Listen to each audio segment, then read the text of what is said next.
नमस्कार, आप देख रहे हैं न्यूज 24 एक्सप्रेस और मैं हूं नेहा परिहार आपके साथ। आइए रुक करते हैं आज के बुलेटिन की ओर।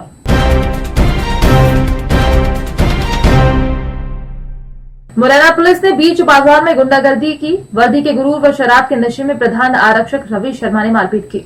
बीकानेर मिष्ठान भंडार दुकान के कर्मचारी से मारपीट की गई। घटना सीसीटीवी कैमरे में कैद हो गई है। कल देर रात की घटना है। मौके पर पहुंचे पुलिस दल से भी आरक्षक ने अभद्रता की। एसपी ललित शाकेवार ने आरक्षक को लाइन अटैच किया। मुख्यालय डीएसपी का है। तारानगर के पौधाशाला में घर घर औषधीय पौधा वितरण योजना कार्यक्रम का आयोजन किया गया। विकास अधिकारी संत कुमार मीणा व फॉरेस्टर राजेंद्र सिंह मालसर ने बताया कि आज घर घर औषधीय पौधारोपण का शुभारंभ किया गया, जो घर वितरण किए जाएंगे तथा घर घर जाकर प्रपत्र देकर इनकी गुणवत्ता के बारे में बताया जाएगा। विकास अधिकारी मीणा ने औषधीय पौधों की गुणवत्ता के बारे में विस्तार से बताया।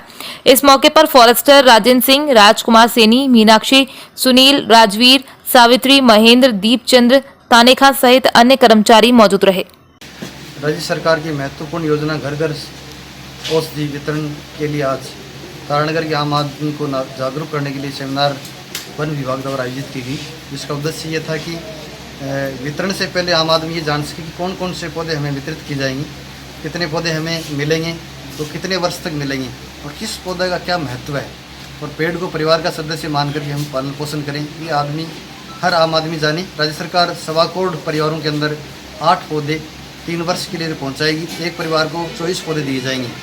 इसके लिए चूरू जिले की मैं बात करूं तो तारानगर पंचायत समिति क्षेत्र के अंदर हमारे वन विभाग के जो अधिकारी हैं, हमारे रेंजर साहब जितेंद्र सिंह नरूका, हमारे फॉरेस्टर राजेंद्र सिंह जी, राम कुमार जी और अन्य हमारे वन विभाग के कार्मिक हैं। उन्होंने अल्प समय के अंदर यहाँ के जो परिवार हैं तारानगर ब्लॉक के अंदर लगभग 50,000 परिवारों के अंदर हम ये पौधे आने वाले अगस्त माह के अंदर पहुँचाने का प्रयास करेंगे।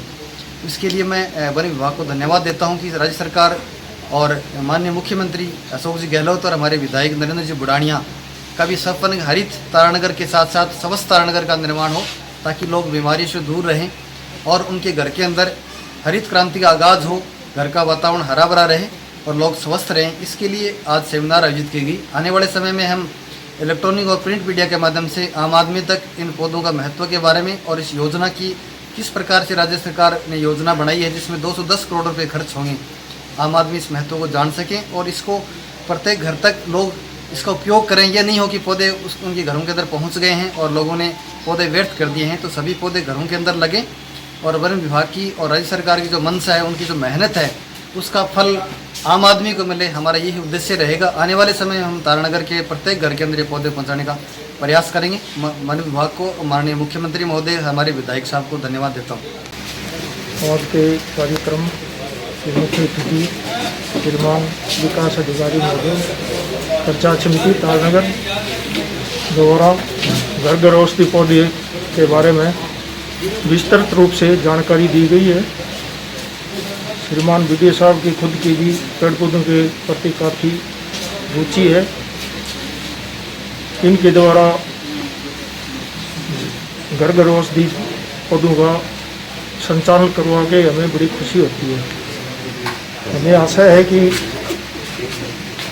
आम जन तक इस औषधि का लाभ पहुँचाने में इनका सहयोग हमारे लिए काफ़ी लाभदायक रहेगा। उत्तर प्रदेश के हमीरपुर जनपद के मदोहा कोतवाली में लड़की भगा ले जाने के आरोप में कई दिन पूर्व पुलिस ने पकड़ा था, जिसकी देर रात फांसी लगने से मौत हो गई। पुलिस अधीक्षक ने एक दरोगा 2 सिपाहियों को सस्पेंड किया है। यूपी के हमीरपुर के मोदाहा कोतवाली पुलिस ने बीते दिन लड़की को भगा ले जाने के मामले में महोबा जिले के थाना खन्ना के गांव धंडुआ निवासी संजय को पकड़ा था, जिसकी देर रात कोतवाली के लॉकअप में संदिग्ध परिस्थिति में तबियत बिगड़ी। बाद में डॉक्टर ने उसे मृत घोषित कर दिया। आरोपी की पुलिस हिरासत में मौत को लेकर लोगों में कई तरह की चर्चाएं चल रही हैं। पुलिस इसे दुष्कर्म का आरोपी बताती है और अपनी शर्ट के जरिए खुद फांसी लगा लेने की बात कह रही है। हमीरपुर जनपद के मौदहा थाने में एक नाबालिग युवती से बलात्कार के आरोपी को थाने पर लाया गया था, जहां रात में उसके द्वारा अपने शर्ट को फंदा बनाकर हवालात गेट पर फांसी लगा लिया।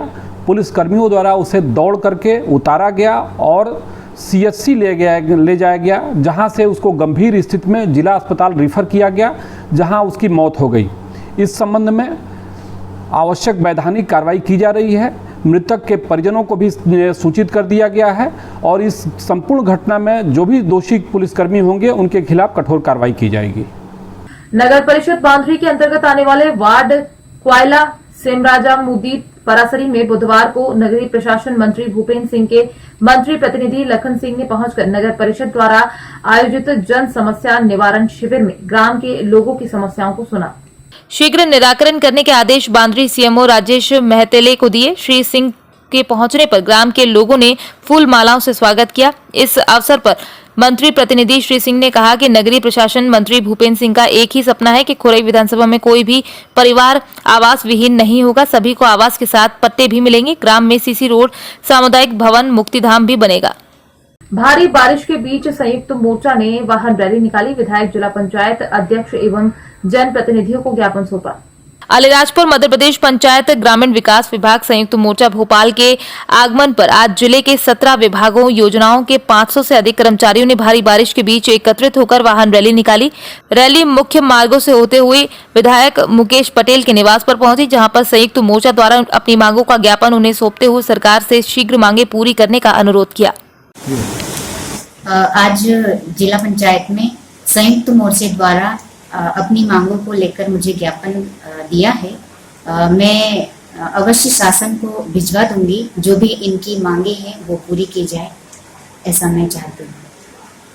जुलवानिया में स्कूल छात्रा के साथ दुष्कर्म के बाद लोक लाज के चलते छात्रा द्वारा आत्महत्या जैसे घातक कदम उठाए जाने पर आरोपी मुस्लिम युवक को फांसी की सजा के कठोर दंड दिलवाने वाले की संबंध में ज्ञापन दिया गया।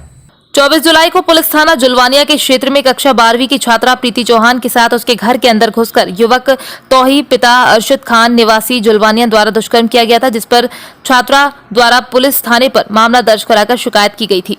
कर्ज से मुक्ति पाने के लिए स्वयं के अपहरण एवं हत्या की साजिश रचने वाले शातिर हत्यारे अभियुक्त मोहम्मद जुबैर को गिरफ्तार किया गया है। कर्ज से मुक्ति पाने के लिए स्वयं के अपहरण की साजिश रची थी। पुलिस व परिजन पता न लगा सके, इसके लिए सिम तोड़कर फेंक दी थी और अपना मोबाइल भी। अन्य नाम से वालुज औरंगाबाद महाराष्ट्र में रहकर एक प्राइवेट कंपनी में नौकरी कर रहा था। अपनी पहचान छुपाने के लिए सलीम के साथ मिलकर अपने कदकाठी के अन्य व्यक्ति सुधाकर की हत्या की। मृतक की पहचान छुपाने हेतु चेहरे को पेट्रोल से जलाया एवं काटा गुप्तांग ताकि धार्मिक पहचान न हो सके। मृतक के शव के साथ कुएं में डायरी डाली, बैग व अपने कपड़े, जिससे शिनाख्त मोहम्मद जुबैर के रूप में हो। नई पहचान के साथ नई जिंदगी शुरू करने की तैयारी थी। मिस्टर जुबैर हैं, ये व्यापारी हैं, कंप्यूटर की दुकान थी इनकी, चलाते थे। इनका ये एक ड्रामा करते हैं अपना अपहरण का। तो हम लोगों को सूचना मिलती है परिवार वालों की व्यापारी का अपहरण हो गया। थोड़ा हाइप होती है मीडिया की भी, हम लोग शुरुआत करते हैं, गुमशुदगी लिखते हैं, लेकिन बाद में हम लोग काफ़ी परेशान हो गए, इनको फॉलो करते रहे। बाद में पता ये लगता है कि खुद से इनके ऊपर कर्ज वगैरह हो गया था, उससे मुक्ति पाने के लिए इन्होंने बहुत ही टेक्निकल तरीके से अपने को गायब किया। यहाँ से जाते हैं इलाहाबाद, और पहले एक कार थी इनकी लोन पे, उसको बेच देते हैं किसी को, मोबाइल कहीं फेंक देते हैं। ये शो करते हैं कि मेरा अपहरण हो गया, मोबाइल किसी ने फेंक दिया और पुलिस गुमराह हो जाए। मैं शॉर्ट में बता रहा हूँ, पूरा मैं आपको दे दूँगा नैरेटिव इसका, पीपीटी भी दे दूँगा। फिर ये जाते हैं यहाँ से हैदराबाद जाते हैं। ये टेक्निकल एक्सपर्ट हैं, ये आईटी एक्सपर्ट हैं। वहाँ जाते हैं, नया सिम लेते हैं और नया मोबाइल लेते हैं, कोई सेकेंड हैंड, उसमें डालते हैं और फेसबुक चलाते हैं और ये देखते हैं कि मेरे बारे में हो क्या रहा है, मेरे बारे में फिरोजाबाद में क्या चर्चाएं हैं। ईमेल को क्या कहते हैं उसको, ई पेपर को सब्सक्राइब करते हैं, उसे समाचार पढ़ते हैं, जानकारी लेते रहते हैं। वहाँ पे एक फेसबुक पे ये वो भी डालते हैं कि मुझे नौकरी चाहिए, वहाँ नौकरी नहीं मिल पाती, लॉकडाउन था। फिर ये किसी से कोई सलाह देता है कि औरंगाबाद चले जाओ, वहाँ जाते हैं, नौकरी की तलाश करते हैं। चलो यहाँ तक तो ठीक था, कोई बात नहीं थी। वहाँ इनकी मुलाकात सलीम से हो जाती है। सलीम एक ठेकेदार था जो लोगों को नौकरी दिलाता था, ठेकेदार था, आउटसोर्सिंग करता था, वो इनको नौकरी दिलाता है। तो ठेकेदार करते गए, कुछ पैसे रोक के रखते हैं कर्मचारियों के कि भाग न जाएँ। तो उस टाइम में किसी को रोके हुए था, सुधाकर नाम का व्यक्ति था। लड़ाई होती, झगड़ा होता है, तमाम तरह की बातें होती हैं। सलीम से घुल मिल जाते हैं, अपना नाम बता दें, मैं रिजवान हूँ, ये दुनिया भर की बात है भाई। फिर ये उनके मन में कुछ खराबी आती है, सलीम और ये मिल करके बनाते हैं, राय बनाते हैं कि इसको सुधाकर को मार दिया जाए। तय कर लेते हैं, सुधाकर को मार देते हैं, उसका चेहरा जला देते हैं, उसके प्राइवेट पार्ट को काट देते हैं और अपनी आईडी वहाँ छोड़ देते हैं कि ये जो है ये हो जाए कि जुबैर मर गया, ठीक है। और वहाँ मुकदमा लिखा जाता है, वहाँ की पुलिस तय कर लेती है, आईडी मिल गई, सब कुछ मिल गया, जुबैर मर गया। हमारी टीम यहाँ पीछे पीछे लगी रहती है, थोड़ा फॉलो करने में 1-2 दिन लग जाता है। अब जो साइबर का अपराधी है तो उसको हम जो है रिक्वेस्ट भेजते हैं, मेल मंगाते हैं, डिकोड करते हैं, दुनिया भर काम है, तो हम 1-2 दिन लेट हो जाते हैं जनरली। तब तक मेरी टीम पहुंची, हमने कन्विंस किया उनको कि जुबैर नहीं है ये, क्योंकि उसके जूते पहनाए नहीं मिल रहा था और उसका कद नहीं मिल रहा था, सब डिटेल लेके हम लोग गए, सब उनको कन्विंस किए। तो इनका फिर जाके इनको पकड़ के इनको बताए कि तुम्हारा डीएनए मैंने करा लिया है, तुम्हारे उस नाखून में, बॉडी में जो बॉडी थी मरी है उसके नाखून में फंसा हुआ था तुम्हारा, उसका करा लिया डीएनए, संभाव करके इनको फंसाते हैं, ये मान जाते हैं। फिर उसके बाद ये पूरा स्वीकार कर लेते हैं और उसके परिवार वालों को खबर हो जाती है, वो सुधाकर को मान लेते हैं, ये जिंदा मिल जाते हैं। तो इनकी जो प्लानिंग होती है पूरी, ये फिरोजाबाद की पुलिस पीछे पड़ के टेक्निकल तरीके से, बिल्कुल जैसे आप क्राइम पेट्रोल में देखते हो, आप इसकी पीपीटी देखिएगा, पूरा फॉलो करते हुए फिर जाके इनको हम गिरफ्तार करते हैं, उनकी टीम को बताते हैं, उनकी टीम BRA रिमांड पर लेने के लिए। इस तरह से एक इनका जो कितना सातिराना अंदाज में इन्होंने जो किया था कि खुद को मार के किसी को मतलब डिक्लेयर कर दे मैं मर गया, दूसरे की हत्या भी कर दी, सब कर्जे भी मुक्त हो जाएं, इस तरह से इनकी जो एक बदनीयती थी उसको हम लोग कामयाब नहीं होने दिए। और फिरोजाबाद की पुलिस, अमित तोमर जो सब इंस्पेक्टर है हमारा, बहुत मेहनत किया उसने, सुशांत गौर, SP सिटी, CO सिटी, सब लोग लगे रहे, क्योंकि व्यापारी यहाँ दबाव बनाते रहे, उनके पास एक ही काम है और दबाव बनाते रहते हैं। असलियत क्या निकल के आ रही है ये भी देखिए। घर वालों को संभव कुछ शंका थी इस बात की, लेकिन बस वो यही दबाव बनाते रहे कि हमारा आदमी अपहरण हो गया, पुलिस कुछ नहीं करेगी। कोई बात नहीं है, हम लोगों ने लग के इसको उजागर किया है। हम उस पूरी टीम को साधुवाद देते हैं और 25,000 रुपये का नगद इनाम देते हैं। मैं वादा करता हूँ कि कभी ऐसे दुराग्रही लोगों के मंसूबे कामयाब नहीं होने दिए जाएंगे। सर, इस मामले में 2 चीजें निकल करके आ रही हैं कि जिस तरीके से सुधाकर का नाम आ रहा है, सुधाकर ने इनसे ये कहा कि हिंदू धर्म अपनाने वाली बात कही, मुख्य वजह वो थी या मतलब कुछ और कारण रहा जिसको सुधाकर वो नहीं, जो सुधाकर की लड़ाई होती थी, धर्म की बात इसलिए आ रही थी कि अगर इसको डेड बॉडी मिल जाती और तो उसका लिंग से पहचान हो जाती कि वो हिंदू है, तो जुबैर की आइडेंटिटी उससे नहीं मिलती, इसलिए ये बातें आ रही थी, उसका काट दिया गया। और इनको ये था कि तुम्हारी शादी करवा देंगे कहीं और, ये लालच था कर्ज को बचाने का। ये दुराग्रहियों की मंशा थी, अपराधियों की मंशा थी। इसमें धर्म परिवर्तन की उतनी वजनदार बात नहीं थी, इनके अपराध को छिपाने के लिए, कवर देने के लिए बातें की जा रही थी। सर, इसमें सलीम का जो रोल रहा है, इतना सलीम के साथ किस तरीके का सलीम पकड़ में है या औरंगाबाद की पुलिस की पकड़ में है या यहाँ की पुलिस ने उसके अभी औरंगाबाद की पुलिस आ रही है, उनसे शेयर करेंगे। सलीम अपराधी है, वो जेल जाएगा, या तो लोग कुछ कर रहे होंगे, हम लोग करेंगे उसको। बाराबंकी लखनऊ राजमार्ग पर हुए सड़क दुर्घटना में 18 लोगों की दर्दनाक मौत हो गई, 10 लोग घायल हो गए। ये घटना रात्रि 12 बजे की है। बस में 132 यात्री मौजूद थे। मृतकों का पोस्टमार्टम व घायलों को जिला अस्पताल में भर्ती कराया गया है। ये सड़क हादसा अधिकारियों के संज्ञान में पहुंचने के बाद चर्चा का विषय बन गया है। घायलों व मृतक के परिजनों से मिलने पहुंचे पर्यावरण मंत्री दारा सिंह व डॉक्टर आदर्श सिंह, जिलाधिकारी अभय पांडे, उप जिलाधिकारी यमुना प्रसाद, पुलिस अधीक्षक डॉक्टर अवधेश सिंह, अपर पुलिस अधीक्षक सहित भाजपा नेता एवं अधिकारीगण मामले को संज्ञान में लेते हुए मृतक के परिवार को 2 लाख तो घायलों को 50,000 मुआवजा देने की बात कही। अनाउंस किया है, इनको रेमेडी स्टेट गवर्नमेंट ने देखिए जो घटना घटी है ये बहुत ही हृदय विदारक घटना थी, बहुत ही दुर्भाग्यपूर्ण घटना थी।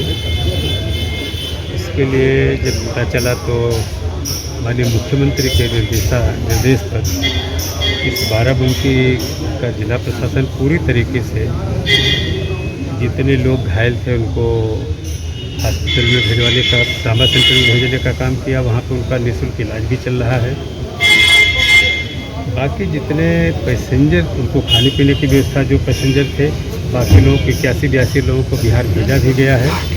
बाकी जितने डेड बॉडी है उनको भी एम्बुलेंस के द्वारा माननीय मुख्यमंत्री के निर्देश पे सारे लोगों की डेड बॉडी जो है वहाँ घर पे पहुँचाने की व्यवस्था पूरी तरह सुनिश्चित की गई है। और माननीय प्रधानमंत्री जी ने 2 लाख मृतक को और 50,000 घायलों के लिए उन्हें आर्थिक देश से व्यवस्था की है।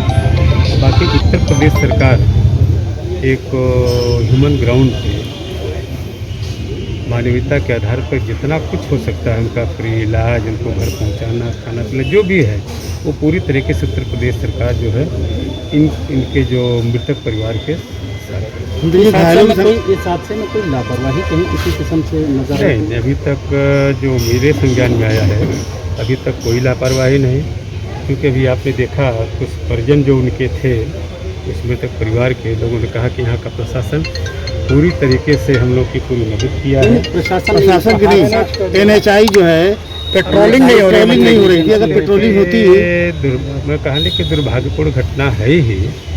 और मेरी जिलाधिकारी से बात हुई, उन्होंने जो बस थे जिस ट्रक ने मारा है उनके खिलाफ FIR, जो ट्रेवल एजेंसी की गाड़ी थी उस मालिक के खिलाफ FIR, और घटना की बारीकी से जांच की जाएगी। उसमें जो भी दोषी होगा उसको किसी भी सूरत में बख्शा नहीं जाएगा, क्योंकि बड़े लोगों की जान है। मंत्री जी, इस टाइप की कोई व्यवस्था हो जाए कि नेशनल हाईवेज पे जब कोई इस टाइप की गाड़ियाँ खराब हों तो उनके इंडिकेटर या लोग NHI वाले वहाँ सिंबॉलिक कोई ऐसा वो कुछ ऐसा हो जाए जिससे कैजुअलिटीज ना हो। आए दिन अक्सर हुआ करती है इस तरह की घटना। इसके लिए NHI से भी बातचीत की जाएगी, उनके वरिष्ठ अधिकारियों से बात की जाएगी कि जिस तरीके की घटना रात में 12 बजे हुई, भविष्य में इस तरह की घटना का पुनरावृत्ति न हो, इसके लिए पूरी संपूर्ण व्यवस्था की जाए। मंत्री जी, घायलों की एग्जैक्ट संख्या क्या है? देखिए, घायलों की संख्या 18 तो डेथ हो गई है, बाकी 9 लोग जो है ट्रामा सेंटर में वहाँ एडमिट हैं, बाकी 2 लोग जो मामूली तौर पे आए थे उनका भी इलाज हो रहा है। इसलिए पूरी तरीके से माननीय मुख्यमंत्री का निर्देश है, हमारे मुख्यमंत्री के निर्देश पे हमारे प्रदेश सरकार के और भी वरिष्ठ मंत्री वहाँ ट्रामा सेंटर में पहुँच करके उनका हादसा लिया है, और किसी प्रकार के उनके इलाज में लापरवाही न हो तो उन्होंने सुनिश्चित किया है।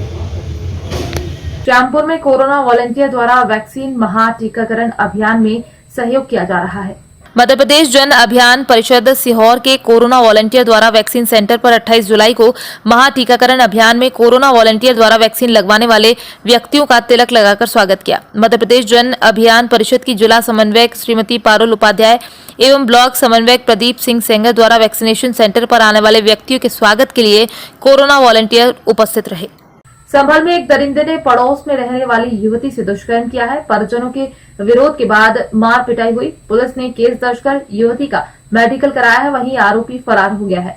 घर से युवती को जबरन अपनी छत पर ले जाकर रेप की वारदात संभल कोतवाली के गांव की है, जहां मोहम्मद केश नाम के एक युवक ने युवती को अपनी हवस का शिकार बना डाला। युवती के परिजनों ने जब दुष्कर्म का विरोध किया तो आरोपी और उसके परिजनों ने मार पिटाई की। मार पिटाई में कई लोगों को चोटें आई। पुलिस ने जहां रेपिस्ट समेत 4 के खिलाफ केस दर्ज किया है, वहीं युवती पक्ष के खिलाफ भी मारपीट का केस किया है। नाम आपका? आरिफ। कहाँ के रहने वाले हो? मोहम्मदपुर टांडा, थाना संभल। ये क्या हुआ है जो तुम यहाँ सरकारी अस्पताल आए हो, क्या मामला है? बलात्कार का केस है, मेडिकल के लिए आए हुए हैं। किसने किया है केस? मोहम्मद। वो कहाँ का रहने वाला है? मोहम्मदपुर टांडा। गांव का ही है? हाँ, गांव का ही है। तो क्या पुलिस को शिकायत की है अभी? नहीं की है शिकायत। तो क्या हुआ है, पुलिस ने क्या किया अभी? तहरीर दी है पुलिस। अभी मुकदमा दर्ज नहीं करा है पुलिस? मुकदमा दर्ज कर लिया पुलिस ने? मुकदमा दर्ज कर लिया पुलिस ने, मेडिकल हो रहा है। बलात्कार किसके साथ हुआ है? हमारी बहन के। तो पुलिस ने जो है मुकदमा दर्ज करने के बाद आपको सरकारी अस्पताल भेजा मेडिकल के लिए? जी। तो वो जिसने इस घटना को अंजाम दिया वो कहाँ है? वो भाग गया, फरार है। फरार हो गया है? जी। पुलिस से क्या मांग करते हैं? पुलिस से मांग करते हैं वो लड़का मिल जाए और हम उसके साथ निकाह कर लेंगे, यही मांग है हमारी। आज प्रातः थाना कोतवाली संभल पर गांव मोहम्मदपुर टांडा निवासी एक युवती द्वारा अपने ही गांव के अपने पड़ोसी व सहजातीय युवक मोहम्मद कैश पुत्र आविद के विरुद्ध अपने साथ बलात्कार किए जाने के संबंध में एक तहरीर दाखिल की है। दाखिला तहरीर के आधार पर थाना कोतवाली संभल पर अपराध संख्या 313/2021 धारा 376, 504 व 506 IPC के तहत अभियोग पंजीकृत कर लिया गया है। प्रारंभिक विवेचना में दोनों के मध्य प्रेम प्रसंग का भी मामला संज्ञान में आया है। गहराई से विस्तृत रूप से विवेचना की जा रही है। पीड़िता का मेडिकल परीक्षण करा दिया गया है तथा अभियुक्त मोहम्मद कैश की गिरफ्तारी हेतु टीमें गठित करते हुए सार्थक प्रयास किए जा रहे हैं। शीघ्र गिरफ्तार कर जैसे तथ्य विवेचना में आएंगे तदनुसार आवश्यक वैधानिक कार्रवाई की जाएगी। आज के बुलेटिन में फिलहाल इतना ही। बने रहिए न्यूज़ 24 एक्सप्रेस के साथ। नमस्कार।